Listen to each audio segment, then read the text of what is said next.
Hello, everyone, and welcome to the PLAR podcast, where we explore all facets of prior learning assessment and recognition. I'm your host, Andrew Skapenko. I'm your co-host, Natalie DeVoe, and we are excited to introduce our guest for this episode. Our guest is Gini Beran, who is the Director of Outreach and Account Management for the College Level Examination Program, otherwise known as CLEP.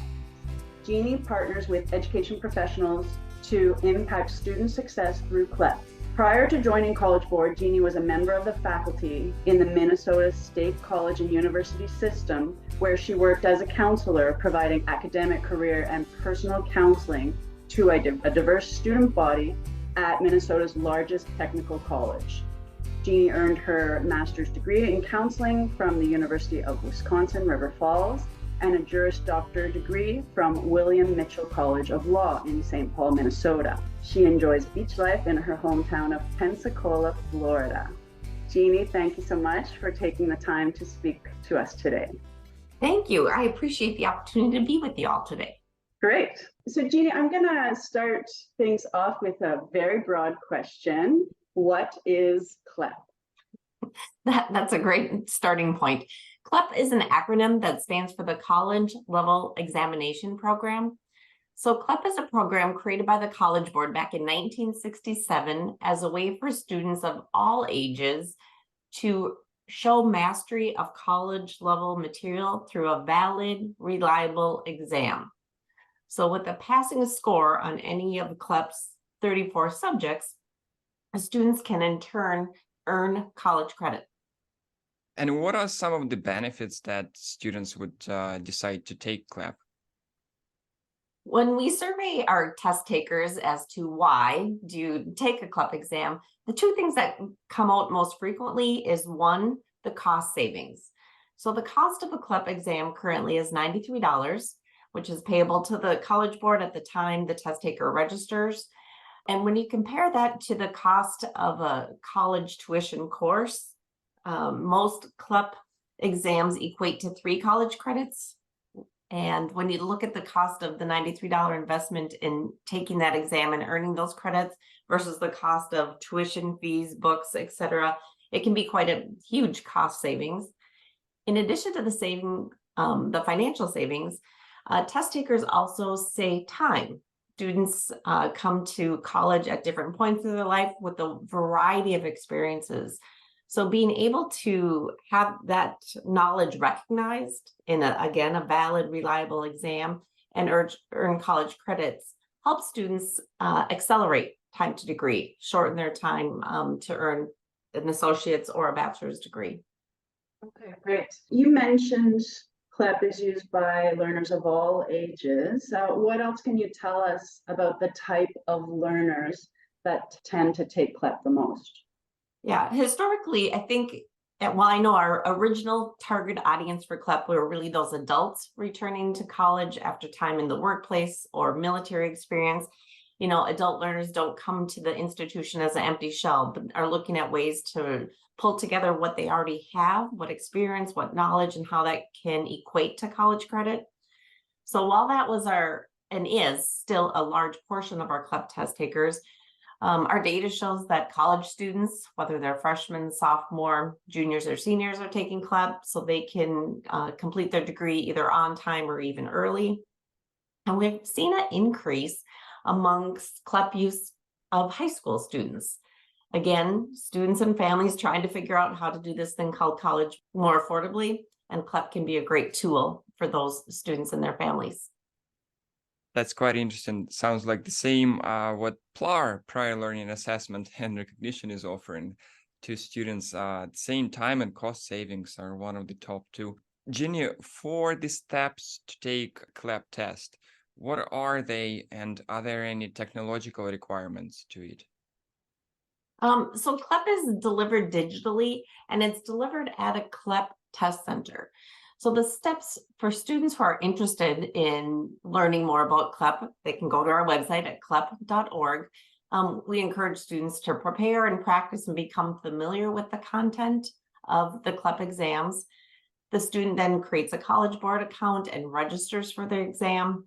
The second step is to find a CLEP test center. So we have a search tool so a student can put in their zip code and seek a physical test center that's near them. And then they would call that test center to schedule that exam. Oftentimes those test centers charge an additional fee, and so that would be paid directly to that institution. So the steps, again, it would really be to prepare and practice. We want students to do well. And then it's just the registration part and scheduling of the exam. Do you happen to have any stats on overall percentages for how many students register and how many of them pass the testing? That's a great question. I get this question a lot, and it just varies so much. So again, CLEP is just an exam. What we don't have is data of how students prepare and practice for that, but I can give you an example of why pass rates are so tricky. Our most popular CLEP exam currently is Spanish language.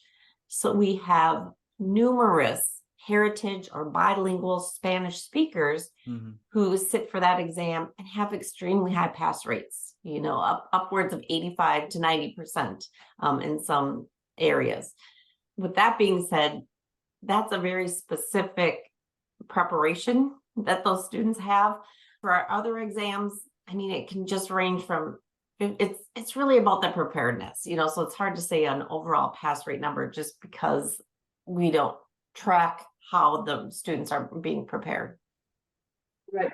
Okay. Can we dig into the preparation a little bit more? Are you seeing some trends in how learners prepare for CLEP? Some popular ways, let's say. Yeah, that's a great question. In 2017, there was a philanthropic group. They are called Modern States Educational Alliance. Again, their website is modernstates.org. They've created free online courses in all CLEP subjects. Again, CLEP was really based on the premise, get credit for what you know, but sometimes students don't know if they know enough to be successful on CLEP exam.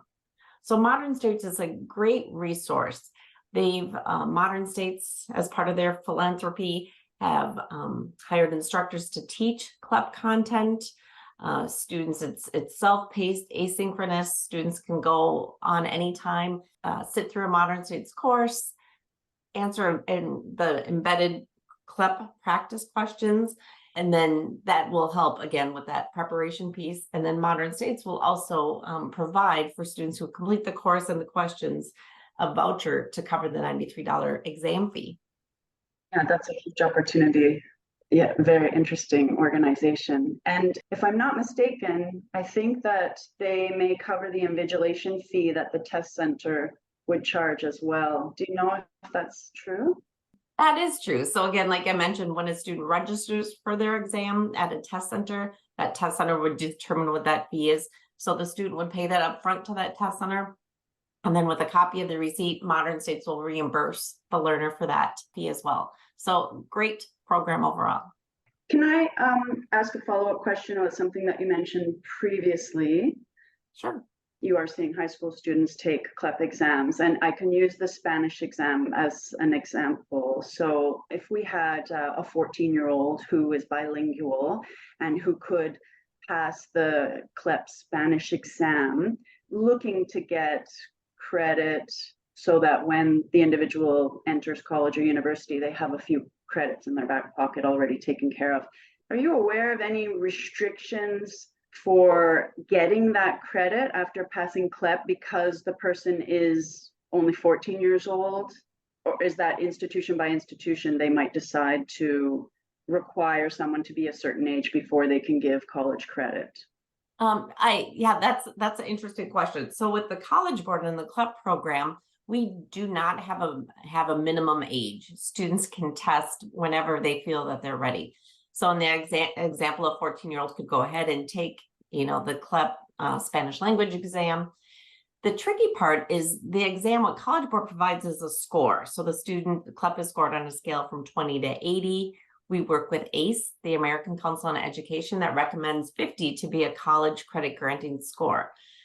So at the time students register for their exam, they can select up to 2 college or universities to send that score to free of charge. If the student isn't enrolled in a college yet, they might just not do that, send that score. They might wait until they're 17 or 18, getting closer, and then that score would be in their College Board account and they could send it at that time. So the age limit isn't on the exam, but that doesn't really become college credit until the student sends that score to the college or university, who then looks at the score, the exam, and then awards the credit once the student is enrolled. Any age limit that exists, it's within the admissions policy of the institution. Thank you. That's what I was trying to say. Yeah. Okay. Thanks, Jeannie. The next question we're curious about is how portable is CLEP in the U.S.? So right now in the U.S., we say that we have over 2,900 colleges and universities that award college credit for CLEP. We have a search tool, again, on our website. So a student, if they're looking at college or university, can put in their institution name and see what the CLEP policy is. We also really strongly encourage students to do their due diligence. So if it isn't on the website, to contact that institution. Most college and universities will have their CLEP policy along College Board's other program, AP. So you might be advanced placement. So students might be able to go onto the college or university website and look at all the credit by exam opportunities. So again, really looking for that score that's required and what kind of credit that they would earn. In the US, there are some states that have either a statewide policy or even a system within a state. So again, that's pretty transparent for the students and really helpful so that, for example, if you're attending a college or university, a public college or university in the state of Florida, they accept CLEP at the same score across all institutions. That's the dream. I would love it. Right? Province-wide or federal, and then we wouldn't at each institution have to do the legwork required to have it approved locally. Gini, what are some of the quality assurance methods that the College Board is using to maintain high standards for CLEP? Oh, yeah, nice question. So I mentioned briefly that we work with the American Council on Education, or ACE. And so that is a group of advisors who evaluate the content of the CLEP exams to ensure that they're meeting the equivalents to college and university courses. So our exams are made up, our psychometricians work on building the exams, but then we also work with faculty from 2-year, 4-year, public, private, geographically spread out, because we want to ensure that the content of the exam is mirroring what's being taught in these. And CLEP is mostly general education, freshman, sophomore level courses. So with the combination of work with faculty who are in the field, and then working with ACE, who continues to review our exams on a cycle, that's how we can ensure the content remains valid and applicable to college courses. You mentioned on a cycle, ACE reviews on a cycle. Roughly, what's the duration, the timing on that? Off the top of my head, I was going to say every 3 years, but I might have to fact check myself on that one. I know we're just finishing a cycle. We did 17 exams last week, was just finishing it. So it's not annual. I think it's every 3 years. Okay. Yeah, just roughly. Great. The next question is about, it's a little more technical. How do institutions convert CLEP scores into credit using systems like Colleague or the like? Is Colleague, just for clarification's sake, is that a student information system? Right. Yeah. Student services at my institution uses Colleague. And so I'm the coordinator of assessment services. When we use AccuPlacer, which is another College Board product, right? Mm-hmm. We enter the scores into one screen of Colleague, and then it's converted into a placement that's recognized by the system as a prerequisite for programs and courses. And I'm curious if you know how institutions handle that system side. Okay, yeah, no, that makes sense. Thanks for the explanation. CLEP has the ability to have institutions set up to receive scores electronically. So that would mean the institution, someone in your IT would just set up the feed so that when a student selects to send their score to your school, it would just be an automated data feed that would come in whenever there's a CLEP score. So that means it would just be uploaded into your system.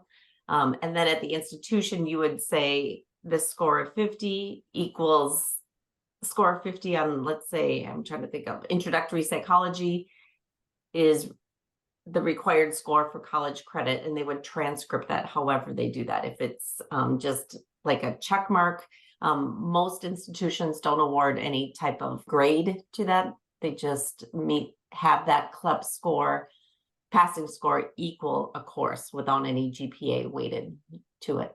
Okay, I didn't realize that. That's interesting.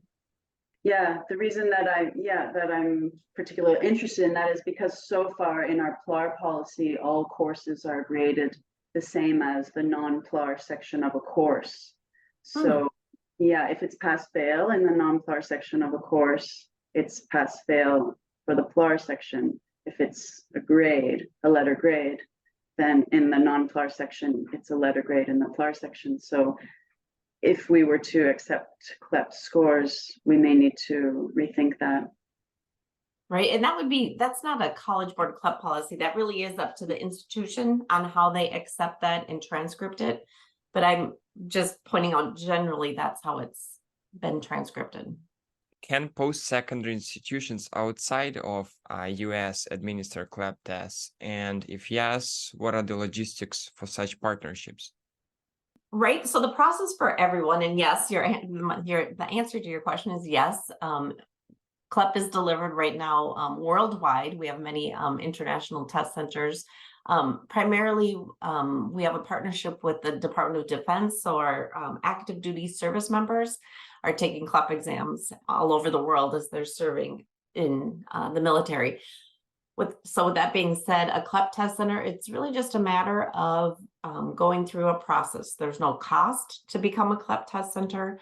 Again, I said it's delivered digitally, so the steps include completing an application that's on our website at clep.org. We'll help you execute a contract. The third part is to have someone trained.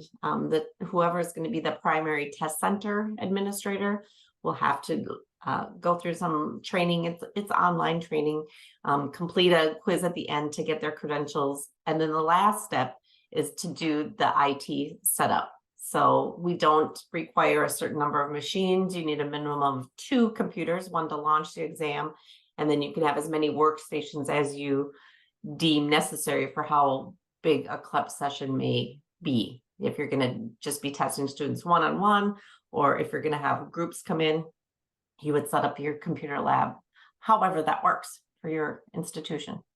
And then for the IT step, which can be sometimes the most daunting part, does College Board work with the institution wanting to administer CLEP to set up the IT processes and connect? You mentioned that whenever a student completes a CLEP exam, then they can choose the results to be sent to a post-secondary institution. Does College Board help with making all of these data feed connections and the setup? Yes, we do. So College Board, we also work with ETS, Educational Testing Services.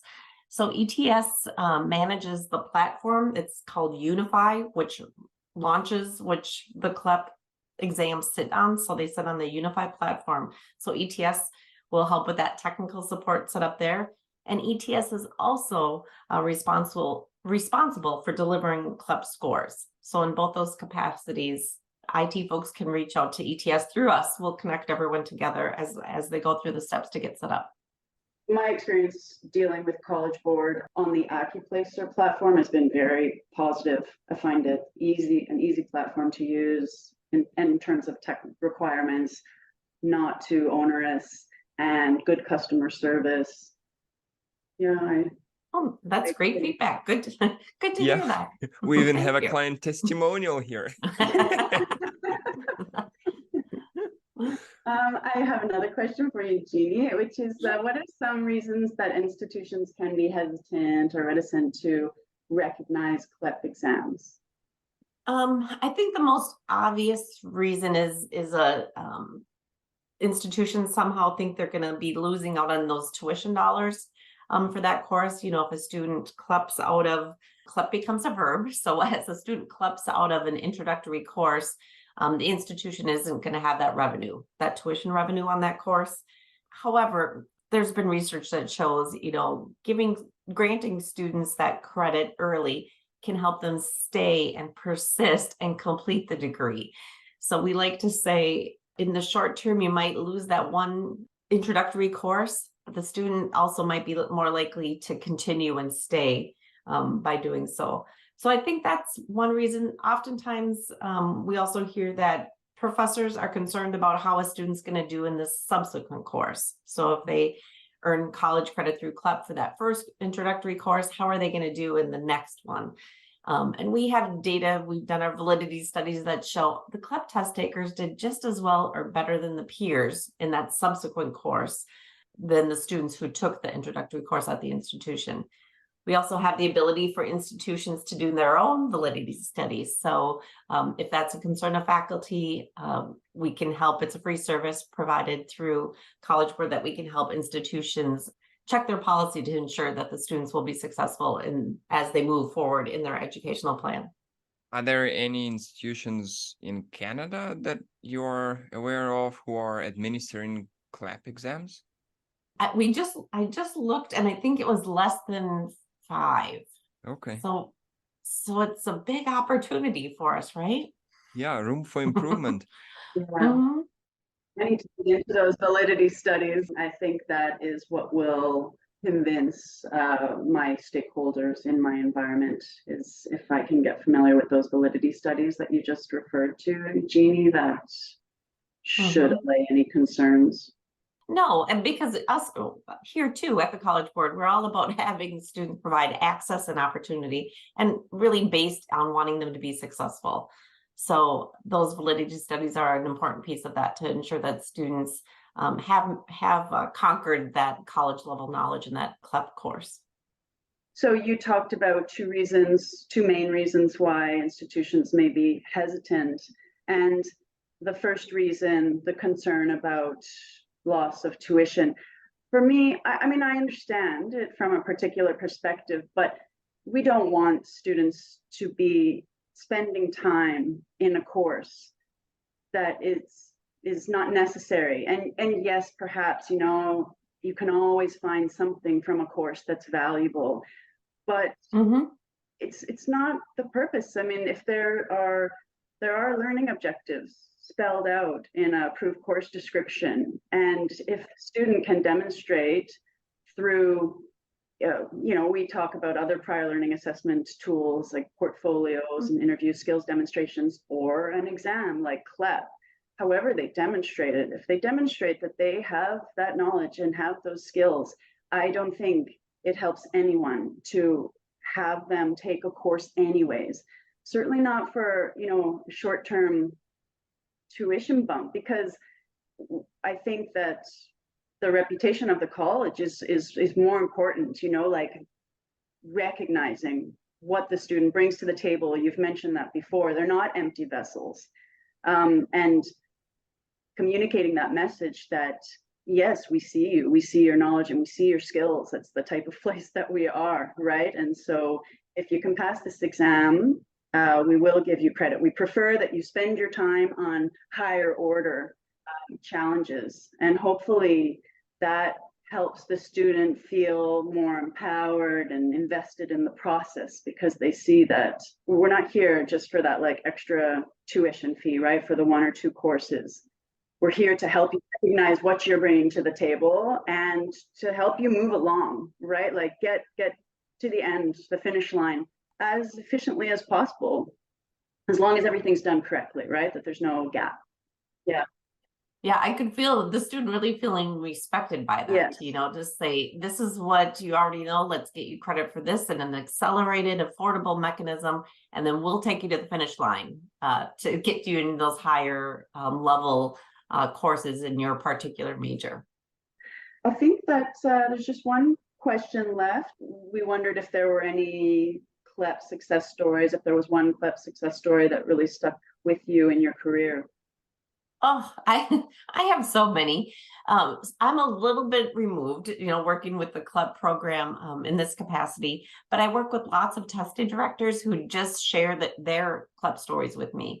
I think this new space or newer space of high school students, The beautiful thing about CLEP being delivered digitally is that when a student takes the test at the end of the exam, would you like to see your scores? Yes. And so I hear from the test administrators how fun it is that the student, unlike other exams where they have to wait a few weeks, they get that immediate feedback. In 32 of our exams, we do have 2 exams that have a writing component. The students do that digitally, but those scores come about 2 weeks post test date. So I think just that overall excitement of changing your mindset about going to college when you do really well on an exam for a subject that you know you're experienced in, it can really just boost a student's mentality and have them think about enrolling in college. That's great. Anything to boost the enthusiasm of the learning process is a positive to me. All right, well, Gini, is there anything that we didn't touch on that you'd like to discuss? Well, what I hear from people around CLEP is that our test takers also tell us in the surveys, I wish I would have found out about this sooner. So I appreciate the time today, because there is a general, perhaps, lack of awareness or understanding of what CLEP is. Since we've been around since 1967, we continue to want to support learners who are looking at ways to accelerate time to degree through a valid, reliable measure. So thank you all for highlighting CLEP and the ability that it can have to help students meet their educational goals. Thank you, Gini, for your work on this, and it would be wonderful if more people become aware of it. I think it's a great program. Thank you very much, Gini. Agreed. Well, thank you all.